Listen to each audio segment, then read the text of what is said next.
Hi guys, welcome back to the channel. तो guys, आज इस वीडियो में मैं आपको बताने जा रहा हूँ ताड़का वध की कहानी और अहिल्या के उद्धार की कहानी। तो गाइस, आपसे रिक्वेस्ट है कि प्लीज़ वीडियो को पूरा देखें ताकि आपको सारी इन्फॉर्मेशन ताड़का वध से रिलेटेड आपको मिल सके।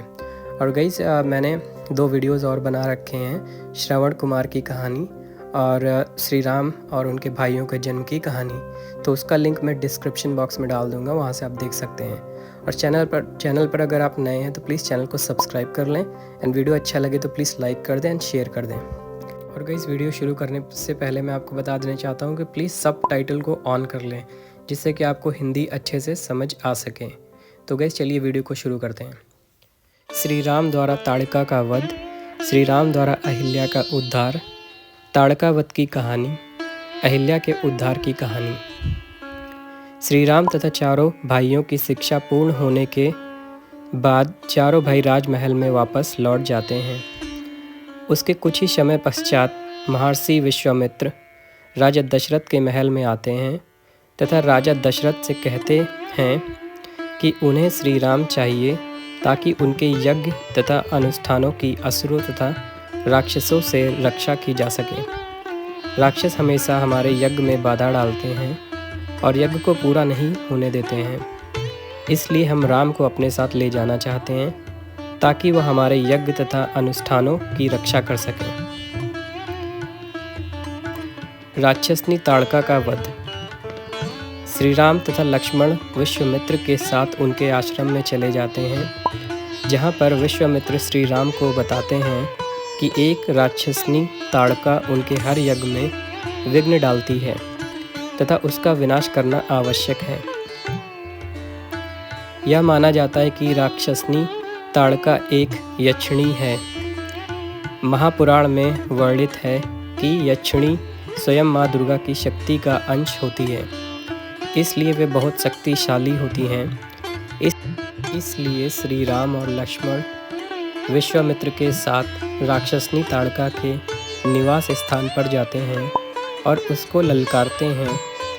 ललकार सुनकर राक्षसनी ताड़का बाहर निकलती है और इन पर हमला करने लगती है।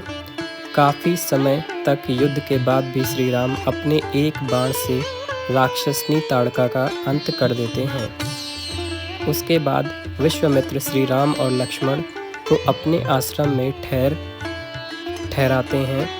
अगले दिन जब ऋषि विश्वामित्र यज्ञ कर रहे होते हैं, तब सुबाहु तथा मारीच नाम के 2 राक्षस उनका यज्ञ भंग करने के लिए कुछ राक्षसों को अपने साथ लेकर आते हैं, लेकिन श्री राम और लक्ष्मण पहले से ही वहां यज्ञ की रक्षा में तैनात होते हैं और दोनों अपने दिव्य बाणों से सभी राक्षसों का अंत कर देते हैं।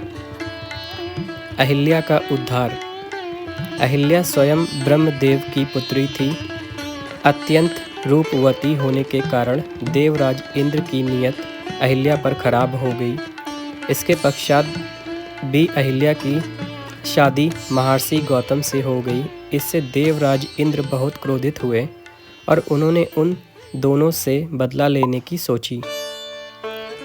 एक रात देवराज इंद्र ने मुर्गे का रूप धारण करके ऋषि गौतम के आश्रम के बाहर जाकर बांग देनी शुरू कर दी। उसकी आवाज़ सुनकर गौतम को लगा कि सुबह हो गई है और वह प्रतिदिन की तरह अपना कमंडल लेकर गंगा स्नान करने के लिए चल पड़ते हैं। पीछे से देवराज इंद्र ऋषि गौतम का वेश धारण करके अहिल्या के पास चले जाते हैं और उसके साथ समागम करते हैं।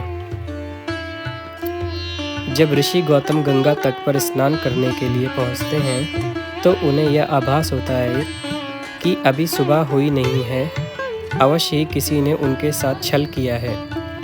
इसलिए वह तुरंत अपने आश्रम की तरफ चल देते हैं। ऋषि गौतम अपने आश्रम पहुंचते हैं तो वह देखते हैं कि उन्हीं की भेष में एक व्यक्ति उनकी कुटिया से निकल रहा है। ऋषि गौतम परम तपस्वी थे, इसलिए वह छल वेश में भी देवराज इंद्र को पहचान जाते हैं और उसे कुरूप होने का श्राप देते हैं।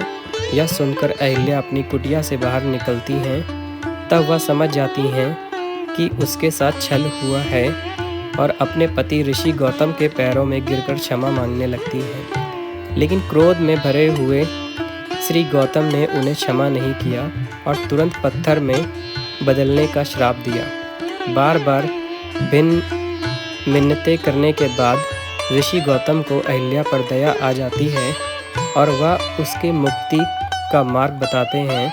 जब भगवान विष्णु राम अवतार में पृथ्वी पर आएंगे तब वह अपने चरणों से स्पर्श करके तुम्हें इस श्राप से मुक्त करेंगे। ताड़का वध के बाद जब महर्षि विश्वामित्र श्री राम और लक्ष्मण के साथ जनकपुरी की तरफ रवाना होते हैं तब वह ऋषि गौतम के आश्रम से होकर गुजरते हैं, जहाँ पर वह श्री राम को अहिल्या की कहानी बताते हैं। तब श्री राम अपने पैरों से स्पर्श करके पाषाण में परिवर्तित हो चुकी अहिल्या को शाप मुक्त कर देते हैं और इस तरह भगवान राम के द्वारा अहिल्या का उद्धार हो जाता है। तो गाइस, अगर वीडियो अच्छा लगा हो तो प्लीज़ लाइक करें, शेयर करें एंड कमेंट करें एंड चैनल पर नए हैं तो प्लीज़ चैनल को सब्सक्राइब करें। अगले दिन मैं एक नया वीडियो फिर से डालूँगा रामायण से रिलेटेड, तो प्लीज़ सारे वीडियोस को देखें।